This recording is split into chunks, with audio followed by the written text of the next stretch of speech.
இன்னைக்கு நம்ம பார்க்க போகிறது விஸ்வாசம் படத்தோட கதை சுருக்கம் தான். இந்த படம் 2019 ஜனவரி 10 ரிலீஸ் ஆனுச்சு.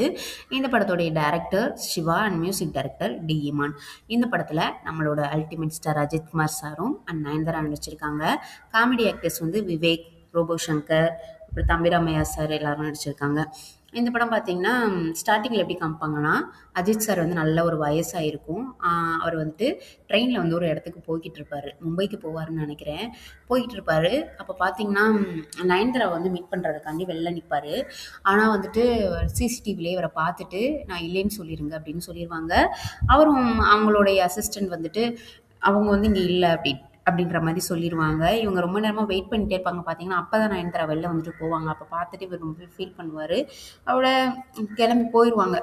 ஊருக்கு கிளம்பி போயிட்டு இருப்பாங்க. அப்போ தான் ரோபோ சங்கர் வந்து சொல்லுவார். இவர் வந்து ரொம்ப ஃபீல் பண்ணிட்டு அப்படி நின்று வெளில பார்த்துட்டு இருப்பார். அப்போ தான் சொல்லுவார், மாப்பிள்ளை பங்காளி என் பங்காளி நீ எப்படி இருந்த பங்காளி இப்போ எப்படி இருக்க பாரு அப்படின்னு சொல்லும்போது தான் நம்மளுக்கு அந்த ஃப்ளாஷ்பேக் காமிப்பாங்க. எதனால இவர் வந்து நயன்தாரா பார்க்க வந்தார், எதனால அவங்க பார்க்காம போகிறாங்க அவாய்ட் பண்ணிட்டு அப்படின்றத நம்மளுக்கு காமிப்பாங்க. என்னென்னு பார்த்தீங்கன்னா, இவர் ஒரு கிராமத்தில் இருந்தவர். அந்தளவுக்கு பெருசாக ஒன்றும் படிக்கலை. அவர் படிக்கவே இல்லை. அந்த மாதிரி ஒரு பர்சன் தான். ஊர்லேயே நல்ல ஒரு பெரிய ஆட்கள் தான்.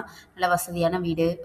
ஊரில் உள்ள அவ்வளோ பேருக்கும் இவங்க ஃபேமிலி மேலே ஒரு நல்ல ஒரு மரியாதை அந்த மாதிரி இருக்கும். அந்த மாதிரி யாராவது ஏதாவது சின்ன சின்ன தப்பு பண்ணால் கூட இவர் வந்து போட்டு அடித்து பொழந்தெடுத்துருவார். அந்த மாதிரி ஒரு கேரக்டர் தான் இவர். ஒரு எப்படி சொல்கிறதுனா, இந்த எதுக்கு எடுத்தாலும் சண்டைக்கு போவாங்கல்ல, ரவுடிசம் பண்ணுறது அந்த மாதிரி வேலையெல்லாம் அவர் வந்து பார்த்துட்ருப்பாரு. அப்போ பார்த்தீங்கன்னா, அதே ஊருக்கு நயன்தாரா வந்துட்டு டாக்டராக இருப்பாங்க. அப்போ அவங்க கூட நிறைய டாக்டர்ஸ்க்கு நிறைய பேர் சேர்ந்துட்டு அந்த ஊரில் ஏதாவது ஒரு முகாம் போடலாம் அப்படின்னு சொல்லிட்டு ஏரியா பார்க்கறதுக்காக வந்து வந்திருப்பாங்க ஒரு பெரிய வேனில். இவங்களை கூட்டிகிட்டு வந்து வர்றது வந்துட்டு அதே ஊரில் இருக்கக்கூடிய அந்த வில்லேஜ்லேயே இருக்கக்கூடிய யோகி பாபு அவங்க தான். அப்போ கூட்டிகிட்டு வந்திருப்பாரு. அவர் வந்துட்டு ஏதோ விஏஓவா ஏதோ ஒன்று இருப்பார் அந்த ஊரில்.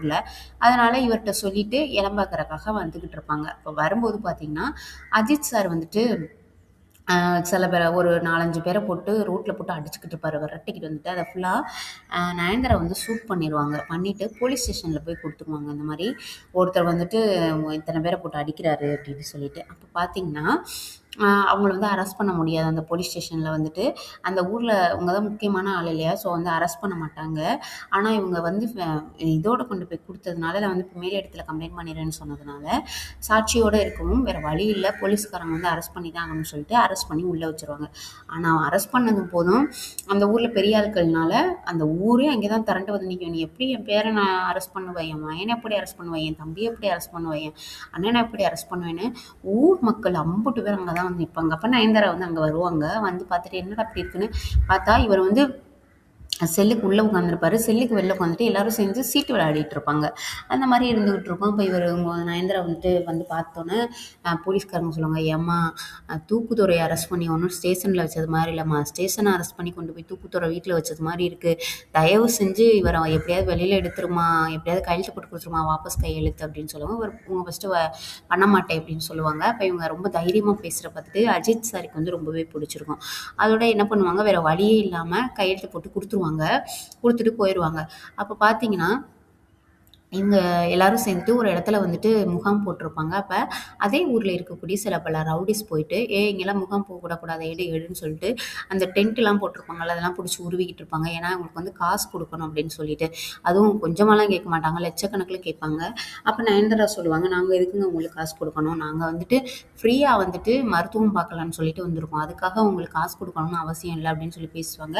அப்போ அந்த ரவுடிசம் வந்துட்டு ரொம்ப பயங்கரமாக ஒரு மாதிரி பேசுவார்.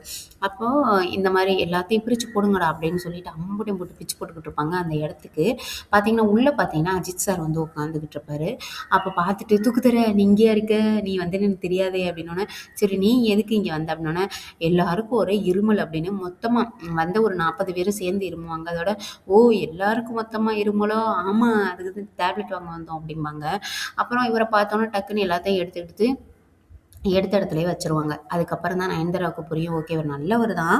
ஆ நம்ம தான் தப்பா நெனச்சுக்கிட்டோம் அப்படின்னு சொல்லிட்டு, அஜித் என்ன பண்ணுவாருன்னா, ஓகே நீங்க இப்படி வெளில போட்டீங்கன்னா, அப்படி ரவுடிசம் வந்து பண்ண தான் செய்வாங்க. நீங்க எங்களுடைய நெல் குடோன் இருக்கு. அங்கேயே வந்துட்டு நீங்க வந்து முகாம் போட்டு பார்த்துக்கோங்க அப்படின்னு சொல்லவும், அங்க போய் பார்த்துக்கிட்டு இருப்பாங்க. அப்ப இவரு பண்ற நல்ல விஷயங்கள்லாம் அ அவங்களுக்கு நயன்தாராவுக்கு வந்து ரொம்பவே பிடிக்கும். அதனால நயன்தாராவும் அஜித்த வந்து பார்த்துட்டே போயிட்டு இருப்பாங்க. அஜித்துக்குமே அம் நயன்தாரா வந்து பிடிக்கும். அப்போ அஜித் சார் வந்துட்டு நயன்தாராவ வந்து லவ் பண்ண ஆரம்பிச்சுருவாரு. பார்த்துக்கிட்டே லவ் பண்ண ஆரம்பிப்பாரு. ஆனா, அவருக்கு வந்துட்டு அவர் நல்லா படிக்கல. அதனால நம்ம வந்து இந்த பொண்ண கல்யாணம்லாம் பண்ணிக்க முடியாது அப்படின்ற ஒரு இது வந்து அது அவருக்குள்ள ஒரு மனசுக்குள்ள வந்து இருக்கும். அப்ப பார்த்தீங்கன்னா ஊர்ல வந்துட்டு ஏதோ ஃபெஸ்டிவல் அப்படின்னு சொல்லிட்டு, நயன்தாரா எல்லாரும் சேர்ந்து அவங்களுடைய வீட்டுக்கு வந்து போயிருப்பாங்க. அவங்களுக்கு சாரீலாம் கட்டிட்டு வந்திருப்பாங்க. அப்பதான் அஜித் சார் வந்துட்டு கேட்பாரு, ரோபோ சங்கர் அவர்கிட்ட, "அ எப்படி அழகா இருக்கீங்கிறத எப்படி சொல்றது?" அப்படின்னு கேட்டோனே, "பேரழகா இருக்காங்க. அத எப்படி சொல்லணும் இங்கிலீஷ்ல?" அப்படின்னு சொல்லி கேட்பாங்க. அப்போ போயிட்டு இவரு ரோபோ சங்கர் இருக்காரு இல்லையா, அவருக்கு அவரே ஒரு அரகுர போல. அவர் எப்படி சொல்லிக் குடுப்பாருன்னா, "பேர் அழகு.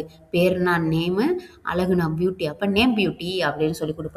அதோட சரின்ட்டு இவரு போயிட்டு சொல்ல போவாரு. போகும்போது பார்த்தீங்கன்னா, அப்படியே நயன்தாரா முன்னாடி போய் நிப்பாரு. நின்னுட்டு, "ப பேரழகு, நேம் பியூட்டி" அப்படின்னு சொன்னோனே அவங்களுக்கு சிரிப்பு வந்துரும். அப்படியே போயிட்டுருக்கும்.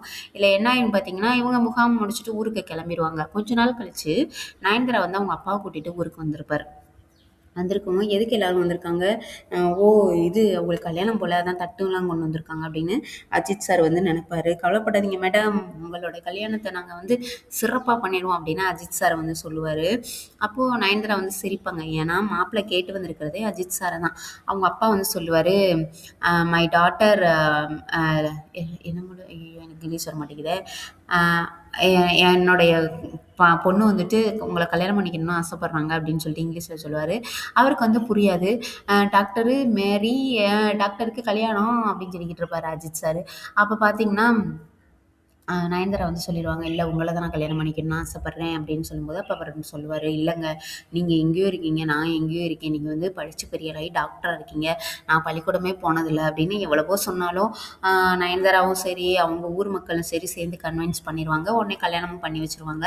கல்யாணம் பண்ணி அவங்க லைஃப் நல்லா தான் போய்க்கிட்டு இருக்கும். என்னன்னா, அ எ நயன்தாரா வந்துட்டு ஏதோ ஒரு மெடிக்கல் சம்மந்தப்பட்டு வெளியில போற மாரி ஒரு வேலை இருக்கும். அவங்க வந்து போயிட்டு வருவாங்க. அப்ப குழந்தைய இவர் தான் பார்த்துட்டு வருவாரு.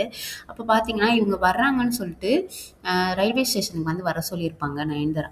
அப்ப இவரு குழந்தைய தூக்கிட்டு போயிருப்பாரு. தம்பிராமையா அண்ட் அஜித் சார் 2 பேரும் சேர்ந்து குழந்தைய தூக்கிட்டு போவாங்க. போற வழியில பார்த்தீங்கன்னா, இவர் ஆல்ரெடி நெறைய ஊர்ல வம்பிழுத்து வச்சிருக்காருல்ல, அந்த விஷயங்கள் எல்லாம் மொத்தமா சேர்ந்து அந்த இடத்துல வந்து நிக்கும். பார்த்தீங்கன்னா அடிக்கிறதுக்கு வந்து இது பண்ணிக்கிட்டு இருப்பாங்க. அப்ப பார்த்தீங்கன்னா, அந்த கத்தி அவங்க வெட்டுற அருவாள் வந்துட்டு குழந்தையோட கழுத்துல வந்து பட்டுரும். அப்ப வந்து பிள்ளைக்கு ஓகே இந்த பிரச்சனைலாம் முடிஞ்சு நயன்தாராவ பார்க்க போவாங்க. அப்ப பிள்ளைய தூக்கும்போது தான் நயன்தாரா வந்து பார்ப்பாங்க. என்ன கழுத்துல ரத்தம் அப்டின்ட்டு. அப்ப இந்த மாரி விஷயங்கள் நடந்திருக்கு அப்படின்னு தெரிஞ்சோனே, குழந்தைய தூக்கிட்டு நயன்தாரா வந்து தனியா போயிருவாங்க. இனிமே உனக்கு எனக்கு செட் ஆகாது. நீ இந்த மாரி ரவுடிசமா பண்ணிக்கிட்டு இருந்தீன்னா, நம்ம வாழ்றது சிரமம் அப்படின்னு சொல்லிட்டு தூக்கிட்டு போயிருவாங்க. அதுக்கப்புறம் அதுல இருந்து அஜித் சாருக்கும், நயன்தாராவுக்கும் எந்த ஒரு கனெக்ஷனுமே இருக்காது. குழந்தையுமே இவங்க கிட்ட காமிக்க மாட்டாரு. இவரா ஸ்கூல்ல எங்கேயோ ஒரு காம்படிஷன் நடக்குதுன்னா தெரியாம ஒளிஞ்சு நின்டு பார்ப்பாரு தன்னுடைய பொண்ண. அந்த மாரி தான் போய்க்கிட்டு இருக்கும். இவரு அதுக்கப்புறமா இதெல்லாம் நடக்கும் ஓகே தான். ஆனா, இவரு வந்துட்டு தன்னுடைய பொண்ண பார்க்கணும்னு சொல்லிட்டு இன்னொரு தடவ ஊருக்கு போவாரு மும்பைக்கு. அங்கே என்ன ஆயிரும்னு பார்த்தீங்கன்னா, அ அனிகா தான் இவங்களுடைய பொண்ணா வந்து நடிச்சிருப்பாங்க. அப்ப என்ன ஆகும்னா, அனிகா வந்து ஸ்கூல்ல ஒரு பிரச்சனை நடக்கும். என்னன்னா, அவங்க கூட படிக்கிற ஒரு பொண்ணு ஸ்டூடண்ட்டு. அந்த பொண்ணு வந்துட்டு ரன்னிங் ரேஸ் வந்துட்டு வச்சிருப்பாங்க ஸ்கூல்ல. அப்போ வந்துட்டு அந்த வ ஸ்பீடா ஓடக்கூடிய ஒரு மெடிசின் ஒண்ணு சாப்பிடுவாங்களாம். இந்த போட்டியில கலக்கிறவங்க மோஸ்ட்லி சாப்பிட மாட்டாங்க. அது வந்து தடை செய்யப்பட்டது தான். ஆனா, அந்த ஒரு மெடிசின் வந்து அவங்க எடுத்ததுனால ரொம்ப ஃபாஸ்ட்டா ஓடி ஃபர்ஸ்ட் பிரைஸ் வாங்கியிருப்பாங்க. அது ஃபர்ஸ்ட் பிரைஸ் வாங்குனதுனால இவங்களுக்கு பிரச்சனை கிடையாது. வருவாங்க பார்த்தா அந்த பொண்ணு டக்குன்னு அத தூக்கி ஒலிக்கும்போது இது பார்த்துட்டு சொல்லும், "இங்க பாரு நீ வந்து நியாயமா ஜெயிச்சு வந்தேன்னா எனக்கு எந்த பிரச்சனையும் கிடையாது. ஆனா இந்த மாரி நீ குறுக்கு வழியில இது பண்ணீன்னா, நான் வந்து சார் கிட்ட சொல்லிக் குடுத்துருவேன்" அப்படின்னு சொல்லும். இது விஷயம் எல்லாமே இவங்க அப்பா கிட்ட அந்த பொண்ணு வந்து ஃபோன்ல பேசிக்கிட்டு இருந்திருக்கும். யாருன்னா அந்த மெடிசின் யூஸ் பண்ண பொண்ணு இருக்குல்ல, அது வந்து பேசிட்டு இருந்திருக்கும். அவர் தான் இந்த படத்தோட மெயின் வில்லனே. அப்போ வந்துட்டு இது ஃபுல்லா அவரு கேட்டுட்டே இருப்பாரு. அப்ப பார்த்தீங்கன்னா, நான் வந்து சார் கிட்ட போய் சொல்லிக் குடுத்துருவேன் அப்படின்னு சொன்னா, டக்குன்னு இந்த பொண்ணு என்ன பண்ணிடும்னா, தன்னோட அப்பா வந்து கண்டிப்பா நம்மள வந்துட்டு செகண்ட் பிரைஸ் இந்த மாரி வாங்குனா ஏத்துக்க மாட்டாரு. ஏன்னா, அந்த வில்லன் தான் சொல்லிக்கிட்டே இருப்பாரு.